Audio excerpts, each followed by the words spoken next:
اے صہیب تم نے بہت نفع کمایا، اے صہیب تم نے بہت نفع کمایا، یا رسول اللہ صلی اللہ علیہ وسلم پوری زندگی کی پونجی تو چھوڑ کر کے آ رہے ہیں، بظاہر تو سب ختم ہو گیا اور آپ کہہ رہے ہیں کہ نفع کمایا، تو جواب ملے گا سب ٹھکرا دیا، میرا قدم پکڑ لیا، نفع پا چکا ہے، پا چکا ہے۔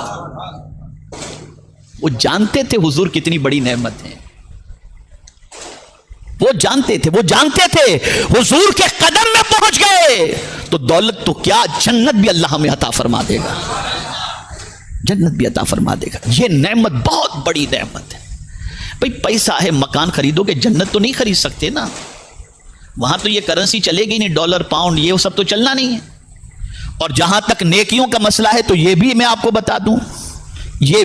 بتا دوں، کل بروز قیامت اللہ رب العزت ایک بندے کے بارے میں فرمائے گا میرے فضل سے اس بندے کو جنت میں داخل کر دو، تو وہ بندہ عرض کرے گا مولا جنت میں تو تیرے فضل سے جا رہا ہوں، پوری زندگی میں نے نیکیاں کرنے میں گزار دی، پوری زندگی، میری نیکیوں کا بدلہ بھی تو مجھے عطا کر دے۔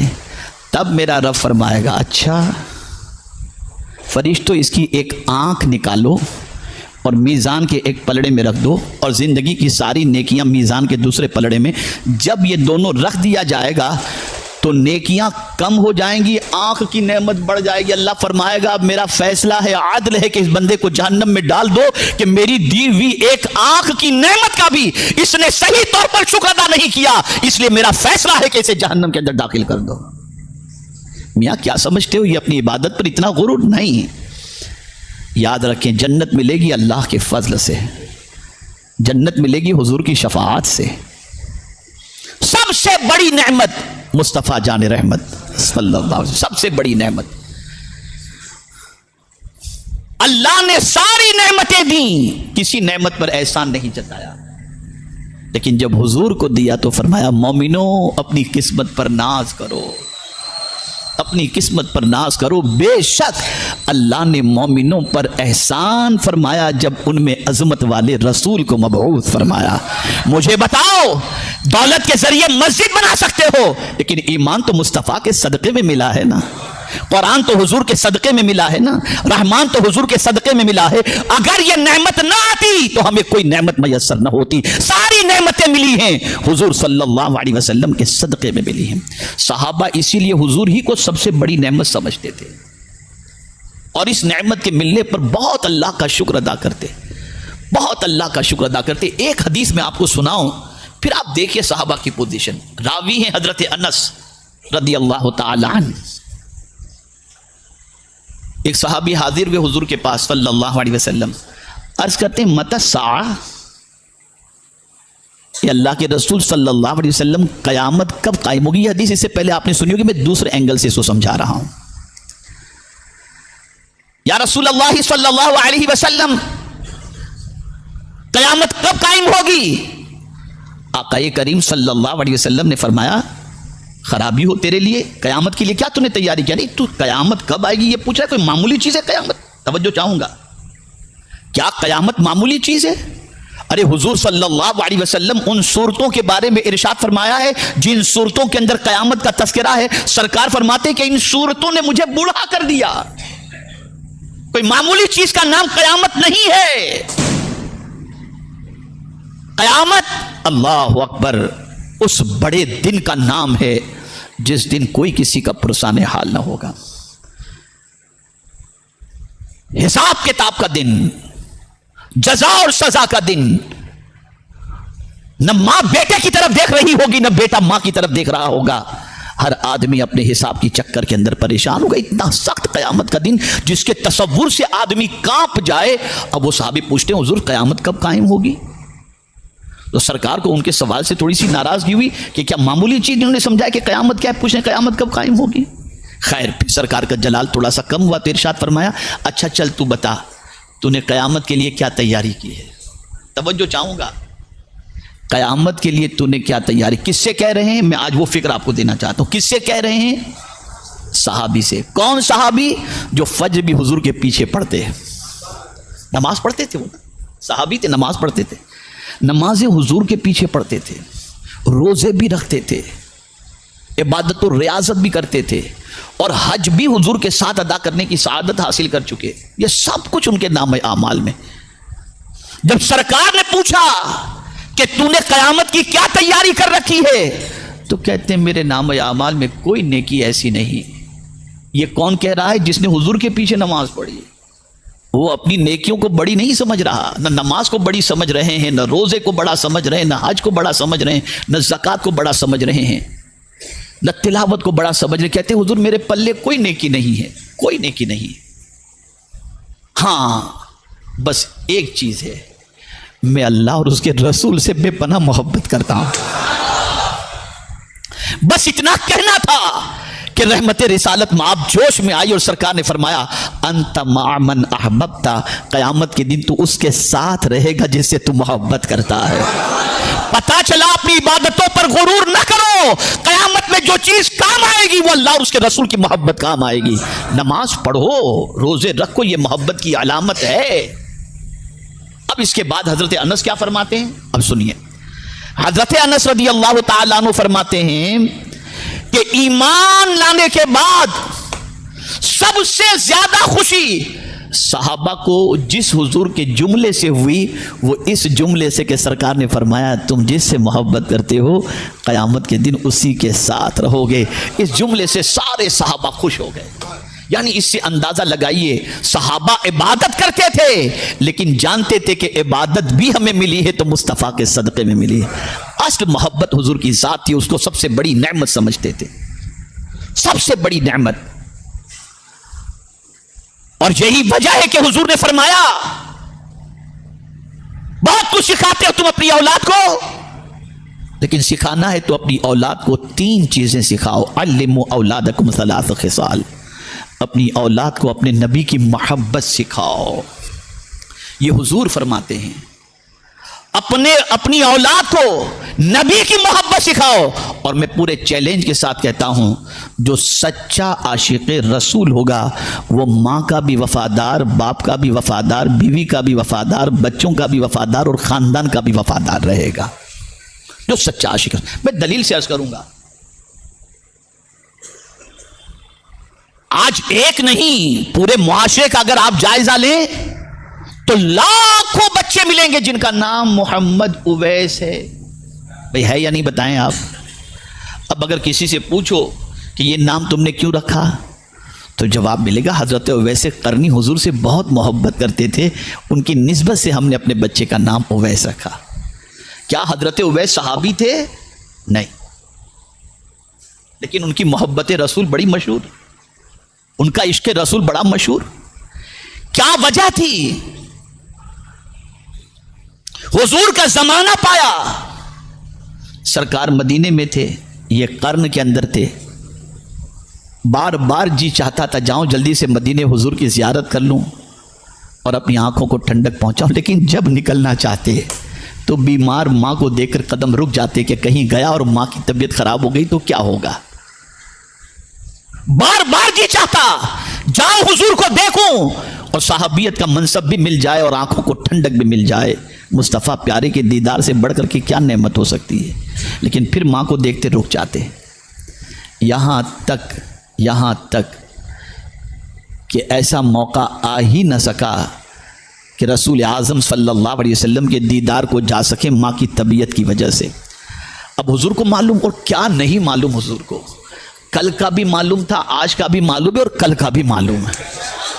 مجھے حیرت ہوتی ہے جو لوگ یہ کہتے ہیں معاذ اللہ کہ حضور صلی اللہ علیہ وسلم کو پیٹھ پیچھے کا علم نہیں. ذرا یوٹیوب اٹھا کر کے دیکھو, بہت سارے مکاتب فکر کے مولوی یہ کہتے ہوئے نظر آتے ہیں دیکھو یہ قیامت کی نشانی ہے, یہ قیامت کی نشانی ہے, یہ قیامت کی نشانی ہے. ارے بھیا قیامت کی نشانی تم کو بتائی کس نے؟ تو تم کہو گے حضور نے بتائی. تم کہتے ہو پیٹھ پیچھے کا علم نہیں, اور 1500 سال پہلے حضور نے قیامت کی نشانی بتا دی, تم اسے بیان بھی کرتے ہو اور کہتے ہو پیٹھ پیچھے کا علم نہیں. تمہاری کھوپڑی میں بھیجا ہے کہ گوبر بھرا ہوا ہے؟ آج دنیا تسلیم کر رہی ہے کہ جو کچھ حضور نے کہا وہ سچ ہے, ویسا ہو کر رہے گا. علم غیب اس کو نہیں کہتے تو کس کو کہتے ہیں؟ کس کو کہتے ہیں؟ میرے آقا صلی اللہ علیہ وسلم کو یہ بھی معلوم کہ کہاں میرا عاشق رہتا ہے، معلوم ہے۔ بلکہ میں آپ کو بتاؤں، جو کوئی حضور پر درود و سلام پیش کرتا ہے نا، حضور اس کو بھی پہچانتے ہیں۔ آقا کریم صلی اللہ علیہ وسلم فرماتے میں اس پتھر کو جانتا ہوں، پہچانتا ہوں جو اعلان نبوت سے پہلے مجھ پر سلام پیش کیا کرتا تھا۔ جو پتھر کو پہچان لے، کیا وہ امتی کو نہیں پہچانے گا؟ نہیں پہچانے۔ اب آئیے، حضرت اویس قرنی رضی اللہ تعالیٰ عنہ قرن میں رہتے تھے، قرن میں رہتے تھے۔ میں نے کہا نا کہ جو عاشق رسول ہوگا وہ ماں باپ کا بھی وفادار رہے گا۔ رسول اعظم صلی اللہ علیہ وسلم نے اپنا پیرہن سیدنا فاروق اعظم کو دیا اور ارشاد فرمایا، عمر فلاں علاقے میں میرا ایک عاشق رہتا ہے، یہ جبہ لے جا کر اس کو دینا اور اس سے کہنا کہ میری امت کے لیے مغفرت کی دعا کرے۔ کون ہے وہ عاشق رسول؟ حضرت اویس قرنی۔ کیوں ماں کی خدمت کو ترجیح دی؟ اس لیے کہ وہ عاشق رسول تھے، وہ جانتے تھے کہ حضور نے فرمایا ہے الجنت تحت اقدام الامہات، کہ جنت ماؤں کے قدموں کے نیچے ہے، اور حضور نے ماں باپ کے ہوتے ہوئے اور خدمت کی ضرورت کی وجہ سے جہاد جیسے فریضے کو ادا کرنے سے بھی صحابہ کو روکا اور فرمایا تم ماں کی خدمت کرو، یہی تمہارے لیے جہاد ہے۔ تو جو عاشق رسول ہوگا وہ ماں کا وفادار ہوگا، وہ فیملی کا وفادار ہوگا، وہ معاشرے کا وفادار ہوگا، وہ سوسائٹی کا وفادار ہوگا۔ حضور سے عشق کرو، حضور سے محبت کرو۔ دعویٰ آسان ہے محبت رسول کا، دلیل بہت دور کی بات ہے، نظر نہیں آتی۔ تو صحابہ حضور کو سب سے بڑی نعمت سمجھتے، تابعین حضور کو سب سے بڑی نعمت سمجھتے، اولیاء کاملین حضور کو سب سے بڑی نعمت سمجھتے ہیں، اور یہ جانتے ہیں کہ جو کچھ ملا ہے اور قیامت تک جو کچھ ملے گا وہ سب کچھ حضور کے صدقے میں ملے گا۔ اسی لیے اعلیٰ حضرت کہتے ہیں، اللہ اکبر، بڑے مزے سے کہتے ہیں، جو یہاں نہیں تو وہاں نہیں، بخدا خدا کا یہی ہے در، نہیں اور کوئی مفر مقر، جو وہاں سے ہو یہیں آ کے ہو، جو یہاں نہیں تو وہاں نہیں۔ یعنی اگر تم یہ تلاش کرنا چاہتے ہو کہ خدا کی نعمتوں کا دروازہ کون سا ہے، تو وہ نعمتوں کا دروازہ حضور کی دربار، حضور کا دربار ہے۔ اور اگر کوئی حضور کے قدموں کو چھوڑ کر کہیں اور قرار پکڑنا چاہے اور جا کر کے سوچے مجھے وہاں قرار ملے گا، اعلیٰ حضرت کہتے ہیں نہیں اور کوئی مفر مقر، کوئی اور جگہ فرار ہو کر کے ایسی ہے ہی نہیں جہاں تجھے قرار مل سکے۔ اگر قرار ملے گا تو مدینے کے تاجدار کی محبت کے اندر ہی ملے گا، ان کے عشق ہی میں ملے گا۔ جو ماں سے زیادہ اپنی امت کو چاہتا ہو، جو باپ سے زیادہ اپنی امت کو چاہتا ہو، جو اپنی امت کے لیے پوری پوری رات روتا ہو، جو امت کے لیے تکلیفوں کو برداشت کرتا ہو، اس رسول اعظم صلی اللہ علیہ وسلم سے بڑھ کر کون سی نعمت ہوگی؟ اب سنیے، جب جب نعمت کی ناقدری ہوگی انسان پریشان ہوگا، جب جب نعمت کی ناقدری ہوگی انسان پریشان ہوگا۔ پانی اگر اس کو فضول خرچ کیا گیا، اللہ یہ نعمت چھین لے گا۔ جب جب ناقدری کی جائے گی نعمتیں چھین لی جائیں گی۔ اے رسول اعظم صلی اللہ علیہ وسلم کے دیوانوں، جب باقی نعمتوں کو اللہ چھین لیتا ہے اس کی ناقدری کی بنیاد پر، تو اگر کوئی رسول اعظم صلی اللہ علیہ وسلم کی ناقدری کرے تو اس کے سینے میں ایمان کی محبت کہاں سے رہے؟ اور کوئی یہ نہ سمجھے، اب جو نقطہ عرض کر رہا ہوں ذہن میں رکھیں، کوئی یہ نہ سمجھے کہ قیامت میں مال کا ہی حساب ہوگا، اعمال کا حساب ہوگا، پیسوں کا حساب ہوگا، اولاد کا حساب ہوگا، زندگی کا حساب ہوگا۔ میں امریکہ کے اندر میرا جب خطاب تھا تو ایک بڑے عظیم عالم دین وہاں رہتے ہیں، تو مطالعہ میں کر رہا تھا، میری نظر جو ہے ثم لتسألن یومئذ عن النعیم پر پہنچی کہ پھر پروردگار سوال کرے گا تم سے قیامت کے دن اپنی نعمتوں کے بارے میں کہ میری نعمت کا تم نے کیا کیا۔ تو میرے ذہن میں یہ بات آئی، کیا حضور کے بارے میں بھی اللہ پوچھے گا کہ میری اس نعمت کے ساتھ تم نے کیا سلوک کیا؟ یہ سوال میرے ذہن میں آیا، لیکن وہاں میرے پاس اتنی کتابیں نہیں تھی کہ میں تفسیر دیکھ سکوں، لیکن اس عظیم مفسر سے میں نے کہا کہ ذرا اس کی تفسیر دیکھ کر بتاؤ۔ انہوں نے تفسیر دیکھی تو انہوں نے کہا 5 تفسیریں مجھے ایسی ملی جن کے اندر یہ ہے کہ قیامت میں اللہ پوچھے گا کہ میرے محبوب کے ساتھ تم نے کیا تعلق کیا، کیا سلوک کیا۔ سب سے بڑی نعمت حضور ہیں، ان سے بڑی کوئی نعمت ہے ہی نہیں۔ اور جس نے حضور کو بڑی نعمت سمجھ کر کہیں اور اس نعمت کو جگہ نہ دی، اپنے دل میں اس نعمت کو بٹھا لیا، سنو یہ نعمت ایسی ہے قبر بھی منور کر دے گی، دنیا بھی چمکا دے گی، اور آخرت بھی یہ نعمت چمکا دے۔ بہت بڑی نعمت ہے حضور صلی اللہ علیہ وسلم، بلکہ اعلیٰ حضرت ہیں۔ ایک ایک چیز کو اعلیٰ حضرت نے حضور کی ایک ایک چیز کو نعمت بتایا۔ کیا کہتے ہیں؟ وہی رب ہے جس نے تجھ کو ہماتن، یہ بال سے لے کر سر کے پیر کے ناخن تک، یہ ہماتن یہ پورا جسم ہو گیا۔ تو اعلیٰ حضرت کیا کہتے ہیں؟ وہی رب ہے جس نے تجھ کو ہماتن کرم بنایا، یعنی آپ کے پورے وجود کو اللہ تعالیٰ نے کرم بنا دیا۔ بھئی ہمارا پورا وجود کرم نہیں ہے، ہمارے ناخن کرم نہیں ہے، ہم تو اٹھاتے ہیں کاٹتے ہیں پھینک دیتے ہیں، بال کرم نہیں ہے اٹھاتے ہیں پھینک دیتے ہیں، تھوک کرم نہیں ہے پھینک دیتے ہیں، بلکہ کسی گلی سے گزرے پوش ایریا کے اندر تو وہاں لکھا ہوتا ہے ڈو نوٹ اسپیٹ، یہاں تھکنا نہیں، ہمارے تھک کا حال یہ ہے۔ لیکن یا رسول اللہ آپ کی عظمتوں پر قربان، آپ کا لعاب دہن بھی کرم ہے، آپ کے بال مبارک بھی کرم ہیں، آپ کے ناخن مبارک بھی کرم ہیں، آپ کا پورا وجود کرم ہے۔ حضرت قتادہ فرماتے ہیں جنگ میں میری آنکھوں کا ڈھیلا نکل گیا، میں نے سرکار کی بارگاہ میں نکلے ہوئے ڈھیلے کو لے کر کے عرض کیا حضور میں قیامت کے دن عیب دار ہو کر اللہ کی بارگاہ میں حاضر ہونا نہیں چاہتا، سرکار کچھ کرم فرمائیں۔ حضور نے اپنا لعاب دہن لیا، ڈھیلے پہ لگایا اور کھالی جگہ پہ لگایا، اور اس کے بعد اس آنکھ کو رکھ دیا۔ حضرت قتادہ فرماتے ہیں پہلے اس آنکھ سے زیادہ نظر آتا تھا کہ اب آتا ہے میں نہیں بتا سکتا آپ کو، اس آنکھ میں اتنی روشنی آ گئی۔